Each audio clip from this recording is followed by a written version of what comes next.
Hey everyone, and welcome to an operator's blog. In this episode, we will be discussing how to use community building to drive growth as a US India startup.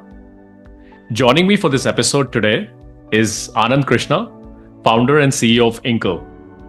Inkle is an accounting and tax automation startup that serves hundreds of customers in the US.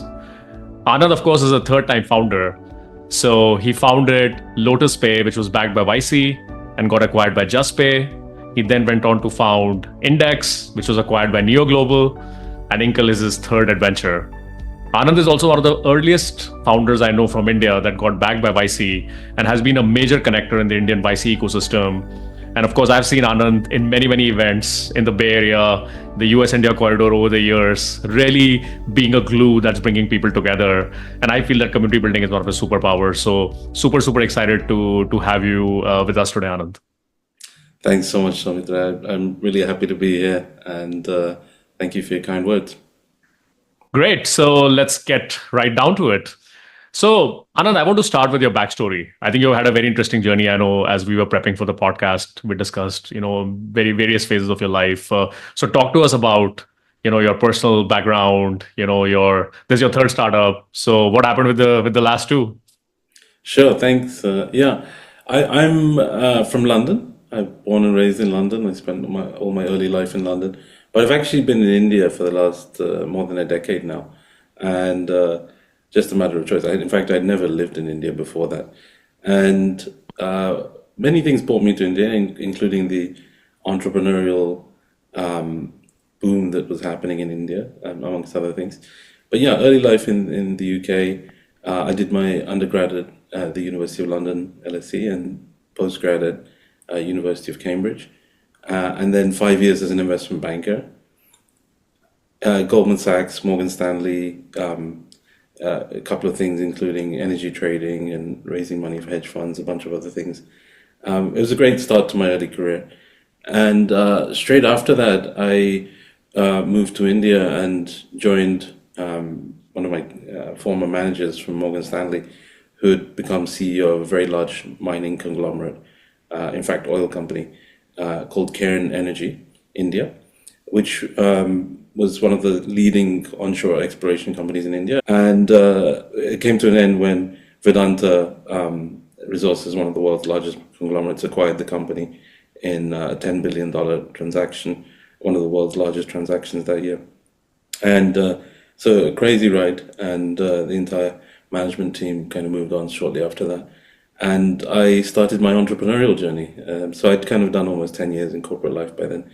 And what brought me to entrepreneurship was really just a fluke, actually. I'd become interested in Silicon Valley, and I heard something about Y Combinator on, I think, some news website.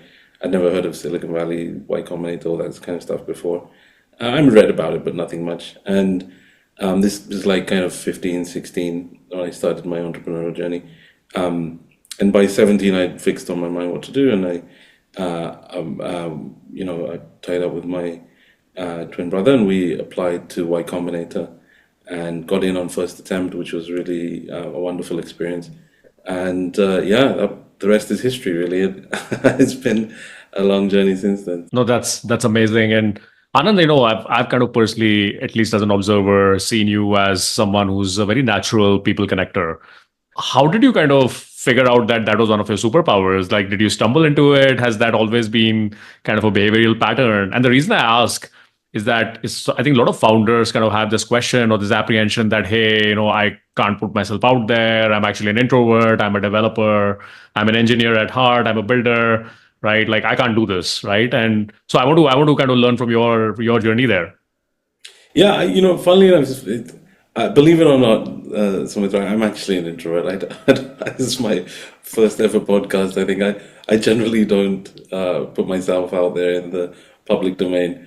I've done it more recently, especially in this startup, kind of on the compulsion from my team, mainly the marketing team, who was like, "You're the CEO, you got to get out. If you don't do it, who's going to do it, right?" So yeah, I kind of have to crawl out of my shell and unwillingly get out there and be this kind of thought leader and community kind of instigator and things like that. I mean, to be honest, To answer your question, the community thing actually comes from a slightly different angle. Um, when I mean, I'd always been doing community things, alumni things, and things like that. I always enjoyed that, primarily because I felt that it was nice to be part of something, nice to contribute to something, nice to share ideas and ask for guidance, and also it's a great benefit, of course, to be part of a wonderful community. So I'd been a part of many communities before, but this kind of more recent community streak started when I came back from YC in summer of 17, and I felt, I got quite lonely actually as a founder.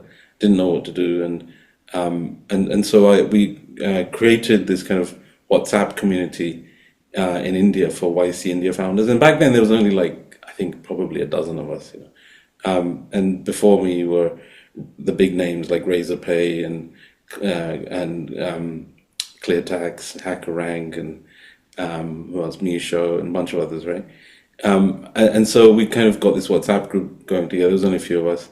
WhatsApp still wasn't, absolutely booming at that point, but it was, popular enough. So, and that really became the start of a long journey of community building, community engagement, and it's interesting because that WhatsApp group grew from probably 10 companies and 15 individuals to today 300 plus companies and 750 plus founders.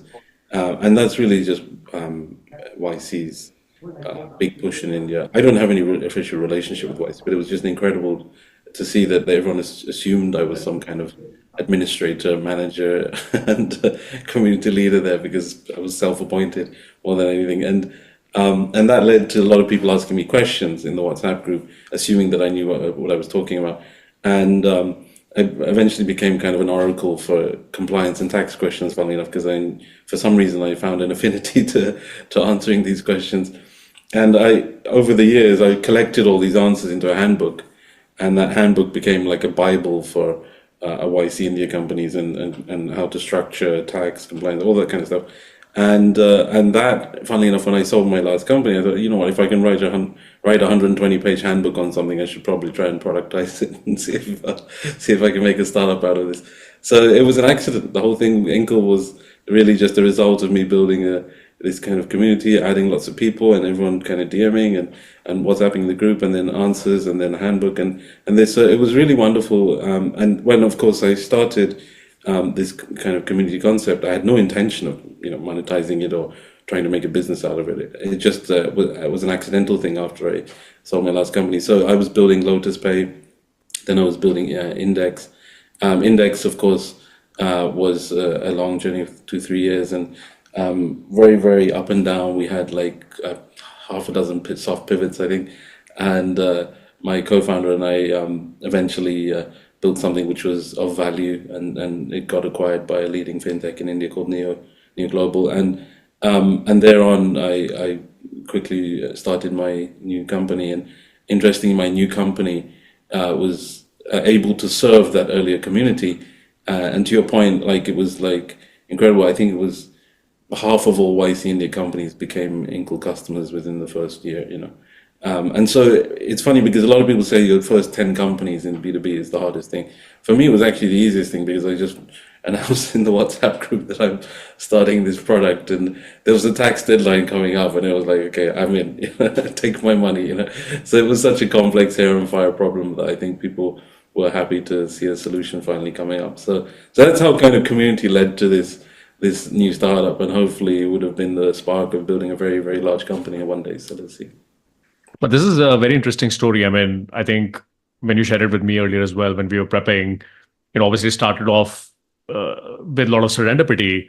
But now that I'm hearing about that handbook and I'm seeing, I think there was at some point you sort of started leaning into it with a lot more intent. And I'm kind of hearing product thinking and leverage in all this. So when did that transition happen, and what was that mindset shift in terms of saying, hey, I'm this kind of champion of founders, and I just sort of enjoy hanging out, to hey, this could be actually a go-to-market differentiation for your own startup? Yeah, as I said, it was an accident. It wasn't intentional at all. I enjoyed being a community, kind of participant. I enjoyed giving responses to quite complex questions that others were struggling with and that I knew the answers to. I enjoyed researching those things, for example. And I'm not a lawyer or a tax advisor or CPA or CA or even a bookkeeper, frankly. I just had a strong founder perspective on certain things, which I think were important to founders in early days. A lot of people said, "Hey, you spend too much time on these like really complex, non, primary objective things such as how to structure the company."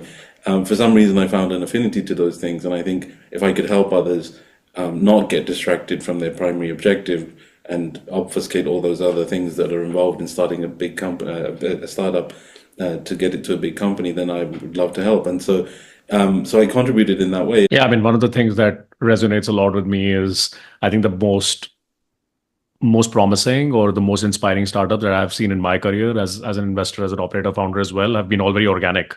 If you look at the backstories, a lot of those founders, they'll actually be very, very organic. And that's what I mean, it's a common thread that I'm seeing across your founder journey. Anand, I want to put in front of you very specific questions or challenges that I see a lot of US India 0 to 1 founders struggle with respect to community building, and get your quick thoughts on those, right? So first, most 0 to 1 founders, you are you've identified a pain point, you're building product out, you feel that community can really help you in terms of getting your product out and getting those early adopters. But, it's going to take too much time.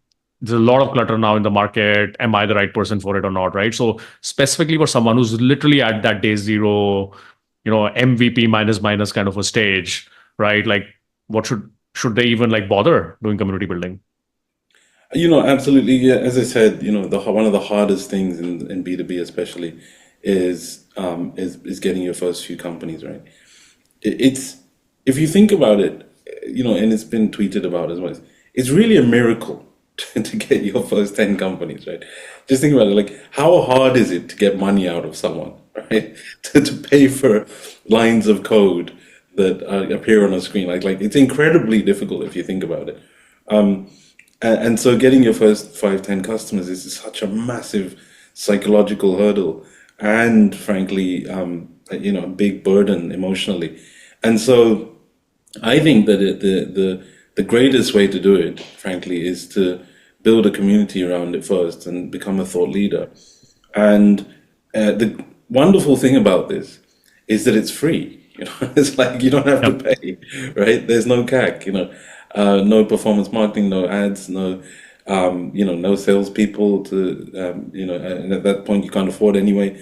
And so it just, like makes a lot of sense, right? And it's not for everyone, I accept that, but I actually think it's an incredibly good way of starting up. And if you create the community in a very mindful way, I think people appreciate it rather than seeing it as a very salesy thing, right? For example, if you look at the way we structured, Inkle is a US company building a US product for US companies, backed by US and global investors, and we had never set foot in the US until recently. For the first couple of years and a couple of hundred companies, we didn't set foot in the US. It just shows how incredible the US economy is, of course. But on top of that, we largely did that through just being community driven, events driven. In the early days, of course, we weren't doing too many events, but community driven for sure, and thought leadership driven and content driven, right? And all of that is free, right? And that's the great thing about it. So I think community really can drive a wonderful start and a fast ramp up, and yeah, like some great examples of this. Airbase has a wonderful community called Off the Ledger. It's only for CFOs, right? And there's 4,000 or 5,000 CFOs in there, right? And they're very diligent about who they let in, right? And frankly, they're very unsalesy in there, right? So if you manage to get in, you'll see it's like a rich community of CFOs in the US, and they softly probably get access to these customers, but they don't hard pitch. They don't keep posting, and badgering everyone. So and that becomes a wonderful place for thoughts and for ideation, questions, and sharing.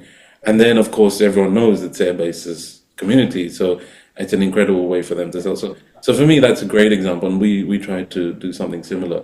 WhatsApp, Slacks, all of these things are there, of course.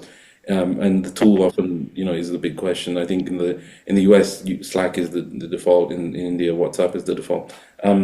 We tried others like Discourse and Discord and things like that. But honestly, I think these are the default tools. And to your point, I think just community, kind of surfaces when people have a shared, interest, a shared problem statement, a shared hair on fire problem. And if that's strong enough, the community will coalesce and grow rapidly. And if it's even stronger, people will throw their money at you to solve that problem in the community or through the community. And that's really what happened with us, I think. This is so interesting. In fact, I see now repeat founders in the Bay Area, even before starting the next company, they actually start building distribution for that company.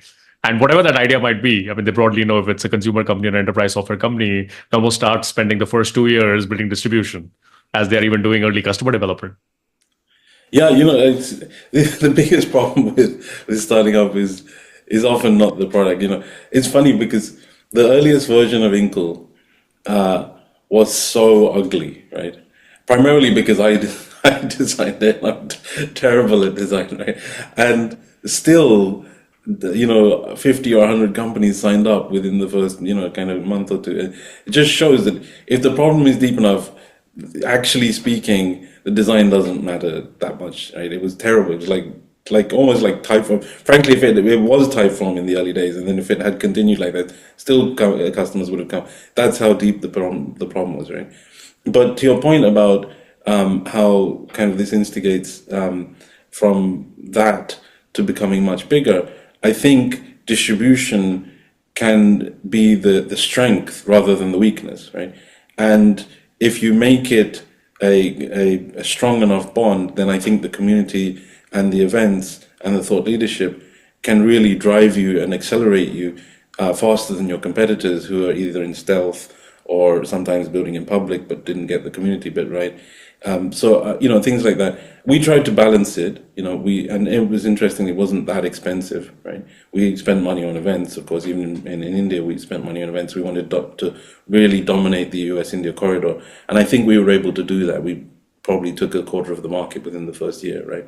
The quarter of the market that was interesting to us, and then we were like, okay, cross border is, whilst it's interesting and whilst it's a niche and whilst it's a beachhead and whilst it's got us to where we need to, and it's faster growing, of course, than US domestic because it was cross-border, and a lot of US founders were building US companies that didn't live in the US. For example, 49% of all companies on Stripe Atlas were residing overseas, right? According to the recent survey. So I found that really interesting that there was this massive explosion of US entrepreneurialism, but it was fueled half by foreign of people that didn't live in the US. So I thought, what, that could be a wonderful community, right?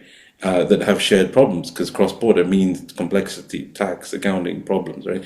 So I tried to think of it like that and form a community around that, and I think that was our starting point. But US India corridor made a lot of sense to us, and then US to X corridors, so US to EU, US to Canada, those kind of aggregating those corridors made a lot of sense. But eventually, what I came to was the conclusion that, hey, you know what?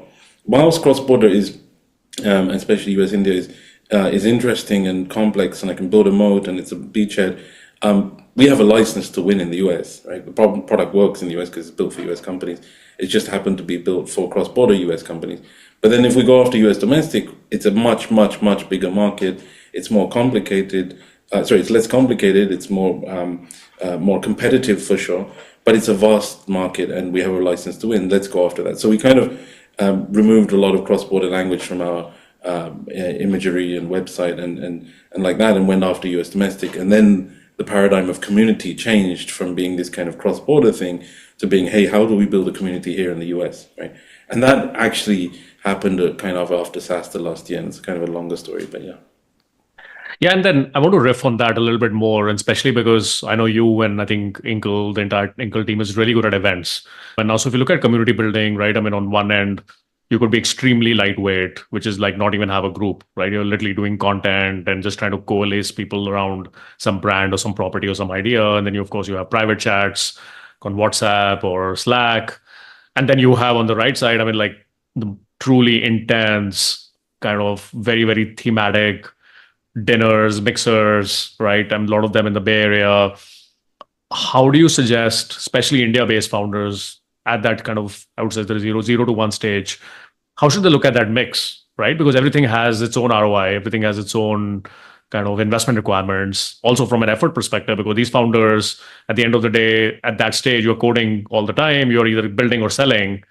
And so this a lot of times appears as, hey, is this a kind of a peripheral activity, right? So how should founders think about that?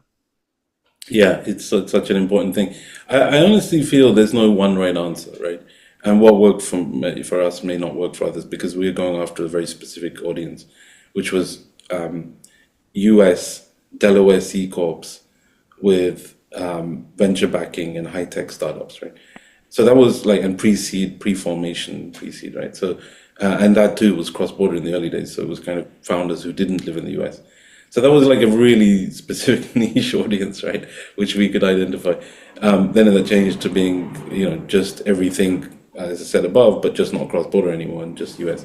And so we went after a target niche, and I think we concluded that the best way to do that was actually to just be out here, right? And that's my strong advice to everyone. So I came to SaaStr last summer with my team, and we did this whole string of events. It was a wonderful time to come September, October. SaaS Boomy Caravan, SaaStr, Dreamforce, YC Reunion, Techstars Reunion, TechCrunch Disrupt, Money 2020, kind of a Health Tech Week. There's a bunch of these kind of things that were happening, and I think it just really opened my eyes again because I hadn't really spent much time in San Francisco, right? At YC, after YC, I was in for whole of YC we were in Mountain View, right? And it's very, very, very different, right?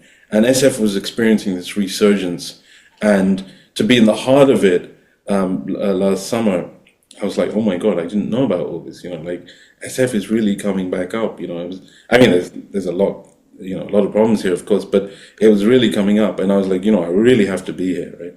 And just so happened that one of my team members was able to stay back, and so we thought, let's open a team here, a branch here. So we set up an office, had 3-4 people here at any given time, and just really went to town, right? But we couldn't do all of that without capital or without revenue, right? And to your point, how do early stage founders do it? There is a way to do it from India, interestingly, and there are great examples. We are not actually interesting. One of them, other great examples of there for sure. For example, Sprinter, Rocket Lane, Spendo, and Spenflow, and others who've done a fantastic job just sitting in India, right, without any presence here. Now, of course, some of them have presences here, and I think that if I learned from them, the things that they did well was being able to do roundtables and dinners here with really a very diverse audience of folks, Western and Indian origin, and being able to execute those, and attract high quality audiences to those. So it's not just that though. When we came out, we started doing a lot of mixes, right? And we couldn't really afford to host all. I think it's super expensive, and it costs you at least $5,000, even more sometimes. So we always sort of partner, right, and partner with deep pockets, and we split it. We still had to contribute, of course, but it made sense. And then, interestingly, some of those actually led to like really incredible outcomes. One of them actually led to acquisition discussions. Others led to kind of deep partnerships which exist today. For example, recently we'd finally made massive headway with our biggest partner, one of our biggest partners, which is Brex. 2-3 years ago, when I first approached them, it wasn't a very compelling thing to partner with Inkle. We were nobodies, but then finally we got to this kind of 10-point partnership now with them, which includes a perk in, a perk out, an event with them, a social media post, a blog, a case study, a webinar, an in-person mixer, an integration into Inkle Books, where we pull directly data into data into Inkle Books. We're listed on their preferred accountants page. And yesterday, or a few days back, in fact, we launched the culmination of a very, kind of heavy, like efforts of partnering and building that relationship into, in the community, and people saw us, and then Brex appreciated that community effort more. And then I think that was what resulted in one big culmination for us, where you can now, and we were the first to build this, you can now redeem Brex points on Inkle, right? Which is interesting because they could have approached anyone else to build that, but they approached this small startup from Bangalore who was making a lot of noise here because we moved fast. They saw us in the community, they saw value, and it just made sense for their customers as well as ours. So that takes time. A small startup in Bangalore can't just achieve that. So I think the way to do it, to your point, is build and make noise, provide value, and try and do a lot remotely as much as you can through thought leadership and community, and then eventually these kind of things happen. So yeah. Yeah, thanks for sharing the Brex partnership story. In fact, one of the questions I had was, highlighting a key business outcome out of all the community building efforts, because this is again an apprehension I hear a lot, where a lot of founders tend to think of communities as almost in the brand marketing bucket, and they're like, look, I mean, yeah, it's a nice to have, and it looks cool and whatever, but like I need to grow my ARR month on month. And so, why am I spending time and money on all this stuff? And I think, to your point, I think this is kind of a great business outcome for Inkle. Yeah, a lot of people say, events are a waste of time and community is just, just what do you call it? It's very superficial and thought leadership. I don't agree with any of that. I mean, it can be a slippery slope, but you have to be careful and try to keep the business at the forefront and the customer at the forefront, frankly. And if you do that, and I think you can actually do it in a very meaningful way. We were very clear. The community was not for me to be a pompous, kind of, blow my own ego up and things like that. It wasn't like that. It was a chance for us to help our customers, right? A chance for us to show value to our customers and, of course, attract more customers and help more customers, right? So I think that when we took it with that approach and that lens, it just made a lot of sense and it worked super well. And when people saw that we were adding value and tying up with big brand names, others approached. For example, JP Morgan Chase, one of the world's largest banks and most respected financial institutions, came and knocked on our door and did an event with us as well, in a partnership with us. So that kind of thing doesn't happen overnight. You kind of have to be visible, right? And you can do it without doing community and events and thought leadership, but it's kind of harder, and it probably will take longer. So. Yeah, I mean, these are exactly the stories that I'm trying to bring out, especially for the US India founders. We recorded a podcast with the Spend4 team, and how beautifully they have used kind of curated events to drive GTM. And I think you are kind of, I would say, even more early stage. And so I think these are the case studies that need to come out, so that I think a lot of the US India founders can learn from. Hey, you can actually do US go to market with very limited resources, and in fact, I'm actually seeing that it's actually a very interesting competitive advantage. The kind of hustle that Indian founders are bringing to the table in terms of GTM in the US is like, it's phenomenal. It's great. I know companies who have put, still 0 feet on the ground here and are running their sales motion entirely from Bangalore overnight or asynchronously. We're doing something of that as well. I think it's super hard, but it's just amazing, no? Like, especially given the brutal 12.5 hour time difference, sometimes 13.5 hour time difference. It's crazy to think about it, that you're able to do that. And this is, there's some hacks. For example, you give salespeople some American name, and you some of them put on an accent and things like that. But interestingly, many of the best don't do any of that. They like, yeah, we're Indian, we're in we're in Bangalore, we're quite proud of it, and we're in somewhere in Chennai, and we're quite proud of it, and we've built amazing technology, and you should pay a premium for it, like you do in the US, right? And I think that's incredible just to see that happening from India. I'm just very proud of that, actually, and we've done it slightly differently. We've done a bit of that as well, but yeah, I think that there are multiple ways to do it. And to early stage founders, my suggestion is watch what others are doing for sure, but experiment. And you kind of have to experiment fast, right? If your ACVs are big enough, then you can go after, kind of this repeatable sales motion with salespeople. But if they're not, you need to find something where perhaps SMBs or startups, if that's your target, are able to find you or hear about you in a very scalable way and ramp that up. So there's different things that exist for different people. And then Anand, you have actually straddled both across the US and India, right? So I think your first two startups, it was a lot of the early YC community building, and a lot of the efforts were actually very India focused. And now, of course, you're doing a lot of US. What are some of the very tactical nuances between kind of both the markets, right? Like, let's say if you have to do or plan out or strategize a community building effort, it could be online or offline in the US versus India. Like, how would your approach be different in both these markets? Yeah, I mean, my experience in India, B2B and B2C, was very different from what we're doing here. I think the same things don't work everywhere, right? So, to your point, like it's just in India, the efforts were, and especially in fintech, actually, it's like heavily regulated industries, right? So, community events and thought leadership just didn't work as well there, right? You kind of needed like other things. For example, if it was B2C, you needed discounts and coupons, and if it was B2B, you needed just to penetrate this kind of web of regulation and make it easy for people, and so those things were more important there, in my view, and out here it was not necessarily that. It was, if you look at a lot of the great software companies here, you can be kind of surprised when you log in, right? Like you're like, oh my god, that technology looks really quite straightforward. There's nothing complex out there on there, right? Of course, that's a beauty of great software, that it looks great on the outside and it's kind of probably more complex on the inside. But people pay like top dollar for it, right? And it's interesting because they're willing to pay a premium if the solution solves the problem in an elegant way. And something is what I call, like I've kind of coined this phrase of reassuringly expensive, right? Right. So out here, the paradigm is very different, right? You can't come with a discount and expect to win, because actually in the US, it's a race to the bottom if you do that. And actually people perceive you in a very different way. Customers will think, actually, you know what, there must be something wrong with this product if it's too cheap, right? And we're actually struggling with some of that now. So I'm trying to address that by changing the perception. I can't like suddenly hike prices, but changing the perception or doing usage-based pricing and things like experiments like that we're doing now.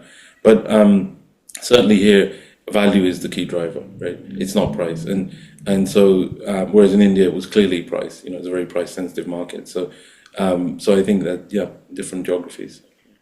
No, I mean, everything drives perception, and the US is a very sales and marketing driven society in general, right? I mean, my kids are growing up in this country, and I see, the world that they're growing up in is so different from when I grew up in India.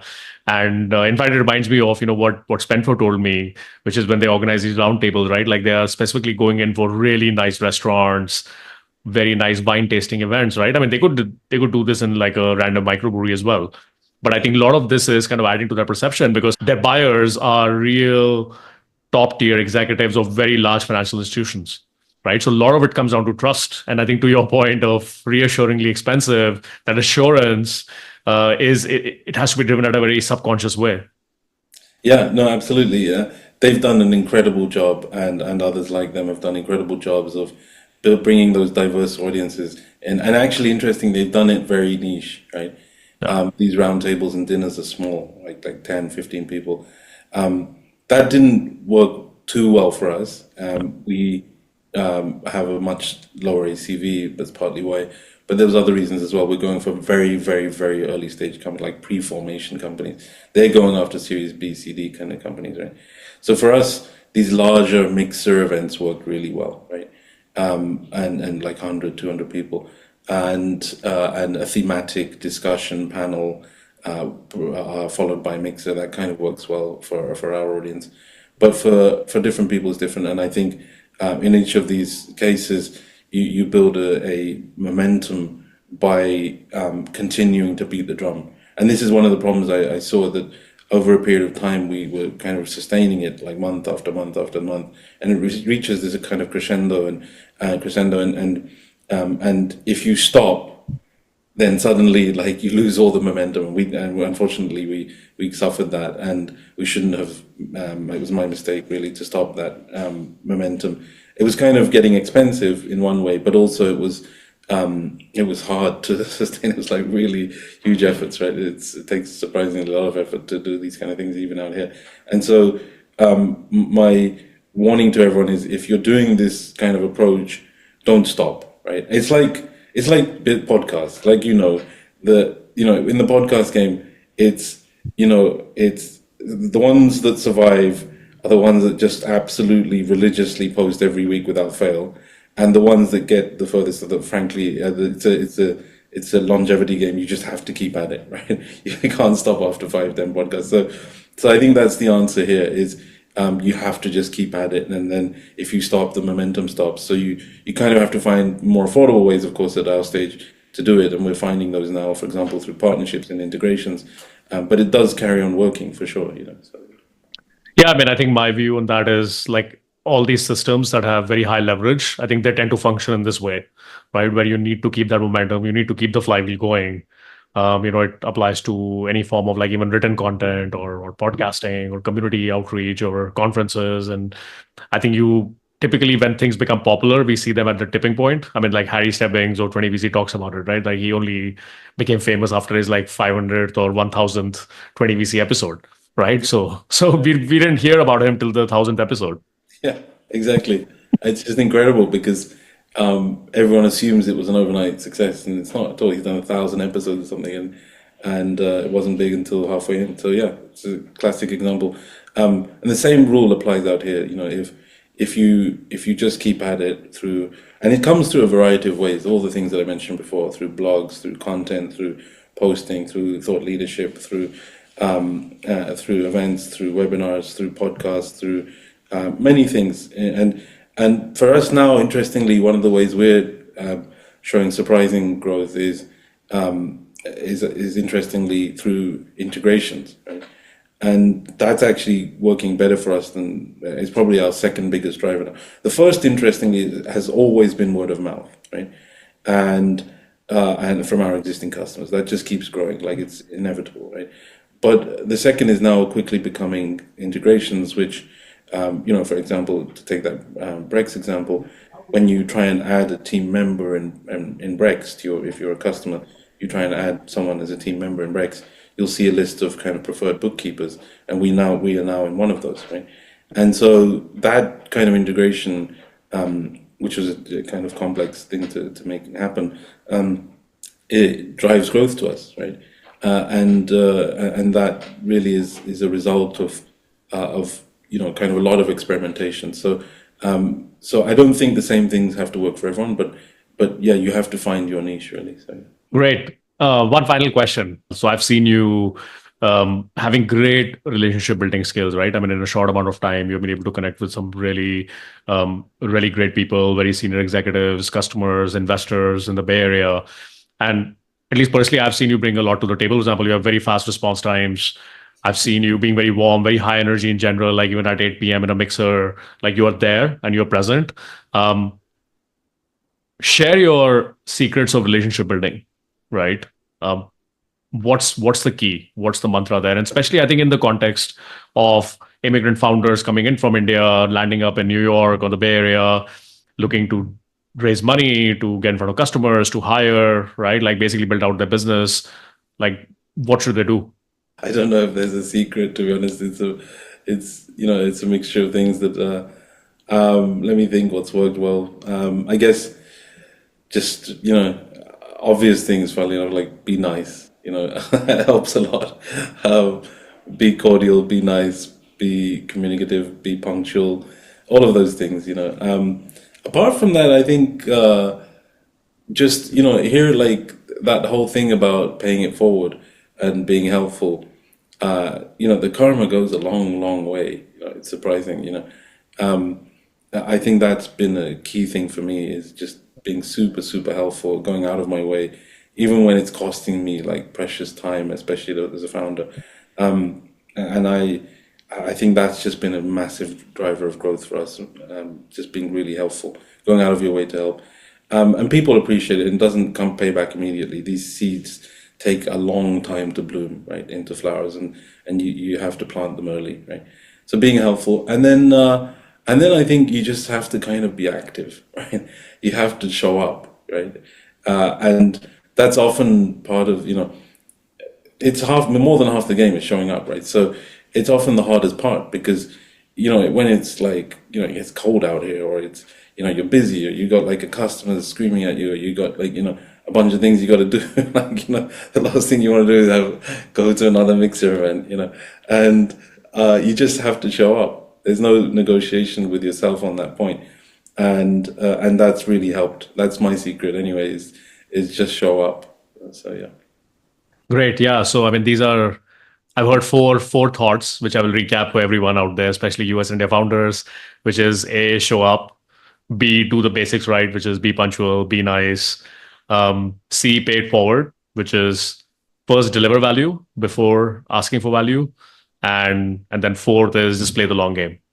Yeah, you got it. Awesome. No, this has been an amazing conversation, Anand. I think this is in particular a topic that I really wanted your inputs on. I think this is one of your superpowers, and I think what you are doing and what Inkle has achieved in a very short period of time is fantastic. I think it's still a long way to go, and I'm actually super excited for what Inkle will do in the US market. Thank you, Zamita. Really wonderful to speak here and to connect with you and to the folks out there. I'm always happy to help. So thank you.